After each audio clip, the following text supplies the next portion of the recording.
OBC समाजाला तुम्ही उमेदवारी देणार आहात की नाही, नेमकं काय म्हणायचं तुम्हाला? आम्हाला असं म्हणायचं आहे की गेल्या दोन वर्षाच्या कालावधीमध्ये ओबीसीचं आरक्षण चॅलेंज होत असताना या महाराष्ट्रामधला 1-2 आमदार किंवा मंत्री सोडला तर या महाराष्ट्रामधला एकही माईचा लाल ओबीसीच्या सामाजिक न्याय हक्काच्या आरक्षणावरती ना विधानसभेत बोलला, ना ओबीसीच्या आंदोलनात बोलला, ना त्यानं एखाद्या आपल्या लेटर हेडवरती पत्र काढून ओबीसीची बाजू घेतली. त्या माणसांना आम्ही ओबीसीनी मतदान का करायचं? तुम्ही रिपीट अगेन महाराष्ट्राच्या विधानसभेत निवडून गेला, घराने निवडून दिली, आमच्या ओबीसीनी 4 पिढ्यांनी तुम्हाला आम्ही आमदार खासदार केलं. हे उपकार फेडले तुम्ही, आमचे हे पांग फेडले. म्हणून येऊ घातलेल्या विधानसभेच्या निवडणुकीमध्ये ओबीसीला आणि भटक्या विमुक्त जाती जमातीला, एसबीसीला, मुस्लिम समाजातल्या ओबीसीने आता गृहीत धरायचं नाही.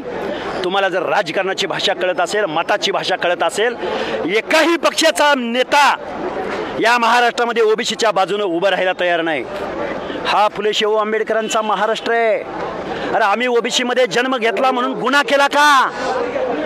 आमच्या हातात असतं तर आम्ही पण 96 कुळ्यामध्ये जन्म घेतला असता रे. आम्ही पण क्षत्रियत्वामध्ये जन्म घेतला असता. आमच्या पिढ्यांनी शेकडो वर्ष सामाजिक मागासले पण नाकारलंय, अपमान नाकारला इथल्या व्यवस्थेमध्ये. त्या संविधानानं आम्हाला माणुसकीच्या भावनेतनं, हेही या देशाचे नागरिक आहेत, सामाजिक न्याय यांना सुद्धा भेटला पाहिजे म्हणून रिझर्वेशन पॉलिसी प्रतिनिधित्वासाठी दिल्या. तुम्हाला सांगितलं कोणी की गरिबी हटावसाठी हे रिझर्वेशन पॉलिसी आहे म्हणून? संविधानाचा गैरअर्थ काढायच्या भानगडीत तुम्ही पडू नका, हे आमचं इथल्या राज्यकर्त्यांना सांगणं आहे. आपण स्पष्टपणे म्हटलात की सर्व पक्षाच्या नेत्यांना आव्हान आहे की ओबीसीला उमेदवारी देणार की नाही, त्यांनी स्पष्ट करावं. कोणत्या पक्षाने?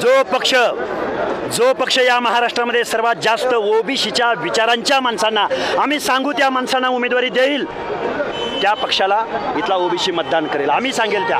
नाहीतर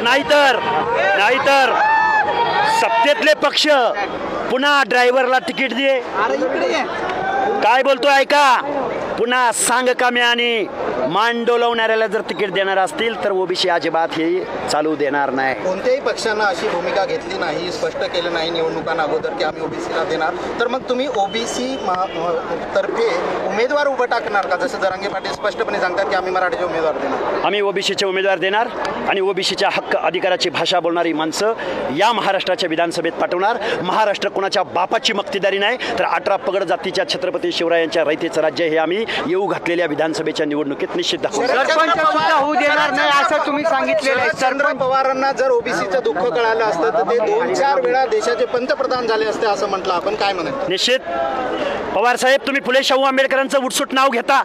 तुमच्या घरामध्ये किती आमदार खासदार उपमुख्यमंत्री आहेत? या प्रश्नाचं उत्तर पवार साहेबांनी द्यावं.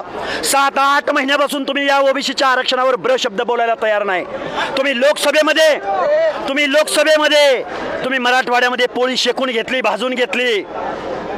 जर माझ्या ओबीसी मधला एखादा मायक्रो घटक असेल आणि त्याला निवडणुकीमध्ये त्याचं उपद्रव मूल्य दाखवता येत नसेल तर त्याचं आरक्षण काढून घेणार पवार साहेब तुम्ही.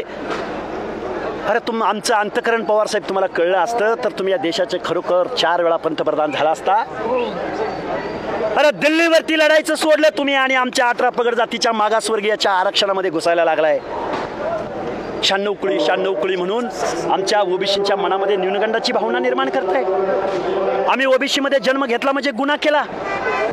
या प्रश्नाचं उत्तर शरदचंद्रजी पवारांनी दिलं पाहिजे, नाहीतर पवार साहेब या महाराष्ट्रामधला ओबीसी निश्चित रस्त्यावर उतरल आणि आपल्या हक्काची सरपंच सुद्धा होऊ देणार नाही असं तुम्ही सांगितलेलं आहे. इशारा नेमका कोणाला आहे? सगळ्यांना. ज्या माणसाने आमची बाजू घेतली नाही त्या सगळ्या माणसांना हा इशारा आहे आमचा. अरे 60% लोक एकत्र आल्यावर कुठल्या लोकशाहीमध्ये तुम्ही कुठे टिकणार आहात? 60% लोक 60 आणि परत दलित बांधव. कुणाचा आहे महाराष्ट्र? कुणाची जहागिरी आहे ही महाराष्ट्र? विधानसभेवर नजर फिरवा, आमची माणसं दिसतात का बघा. लोकसभेच्या उमेदवारावरती प्रतिनिधीवर यादी फिरवा, आमची माणसं दिसतात का बघा. कारखानदारांच्या मालकांवरती डोळं फिरवा, त्यामध्ये आमची ओबीसीची भटक्यांची माणसं दिसतात का बघा. डीसीसी बँकांचे अध्यक्ष त्याच्यामध्ये आमचा एखादा ओबीसी भटका दिसतोय का बघा. महाराष्ट्र ओरबाडून खाण्याचं काम फुले शाहू आंबेडकरांचं नाव घेऊन या महाराष्ट्रातल्या प्रस्थापितांनी केलंय आणि त्याच्या विरोधामध्ये आम्ही एल्गार पुकारणार. चार ओळीचं पत्र सुद्धा तुम्ही लिहिलेलं आहे का ओबीसी आरक्षणासाठी हा प्रश्न विचारलेला आहे. नेमका अशोक चव्हाण यांच्यासाठी तुमचा प्रश्न होता का? अशोक चव्हाण किती वेळा जरांगे पाटलाकडे गेले हा प्रश्न अशोक चव्हाणांना विचारा. अशोकराव 4 वेळात गेले 4 वेळात. अशोकराव तुम्ही 12 करोड जनतेचे महाराष्ट्राचे मुख्यमंत्री होतात. आम्हा ओबीसीनी तुम्हाला मतदान दिलं नाही का? आम्हाला तुम्ही गृहीत धरलं का? आमच्या मताचा अधिकार काढू बिडून घेतला का अशोकराव? एवढी हिंमत आमच्यात कुठून येते माहिती आहे का अशोकराव? तुम्ही म्हणाल कोण कुठला आले काय बोलतंय? फुले शाहू आंबेडकरांच्या संविधानाची भाषा आमच्या मनामध्ये आहे म्हणून आम्ही हे बोलतोय. कोण आमदार, कोण खासदार, कोण मुख्यमंत्री, लोकशाही समोर आणि संविधानासमोर सगळे झूट आहेत. आम्ही आमच्या हक्काची आणि अधिकाराची भाषा बोलणार. जरांगे पाटलांच्या ज्या रॅल्या होतात त्याच्यामध्ये JCBच्या फुलांची उधळण, JCB फुलांचे हार, विरोधकांची टीका होती की जर तुमच्याकडे एवढा पैसा आहे, एवढा माल दाखवताय तर मग तुम्हाला आरक्षण कशाला पाहिजे? हे चित्र कुठंतरी आता तुमच्या याच्यामध्ये दिसतंय. तुम्ही लाईमलाईटमध्ये येण्याचा प्रयत्न करता. चांगला प्रश्न विचारला तुम्ही. ओबीसीच्या पोरांनी 2 JCB लावले म्हणजे अडचण येऊ शकते. ओबीसीच्या पोरांनी एखादं आंदोलन घेतलं की अडचण येऊ शकते. पण ओबीसीची पोरं आत्महत्या करतायत, ओबीसीच्या पोरांना नोकऱ्या लागत नाहीत. त्या माणसांच्या मनात ऊर्जा द्यायची कशी? बाबासाहेबांनी हक्क अधिकार दिले आणि तुम्ही हे माणूस आहात आणि तुम्हाला राज्यकर्ती जमात बनलं पाहिजे म्हणून सांगितलं. मी माझ्या पोरांच्या मनामध्ये विश्वास कसा निर्माण करू? जशाच तसं उत्तर ज्यावेळी देण्याची भाषा या महाराष्ट्रात होईल त्याचवेळी जरांगेसारखा माणूस ज्याला संविधान, गरजवंत, शोषित, वंचित, बलुता, आलुता, शिवरायांची रयत माहीत नाही त्या माणसाला तुम्ही पायगड्या घालता. लोकनियुक्त माणसं. अशोकराव चव्हाण लाज वाटली आम्हाला. तुम्ही 4 वेळा जरांग्याकडे जाता आणि ओबीसीच्या या हिमायतनगरमध्ये उपोषणाला बसलेल्या माणसाकडे एकदाही तुम्ही त्याची विचारपूस करत नाही. खेदानं व्यक्त करावं असं वाटतं हे मत सगळं.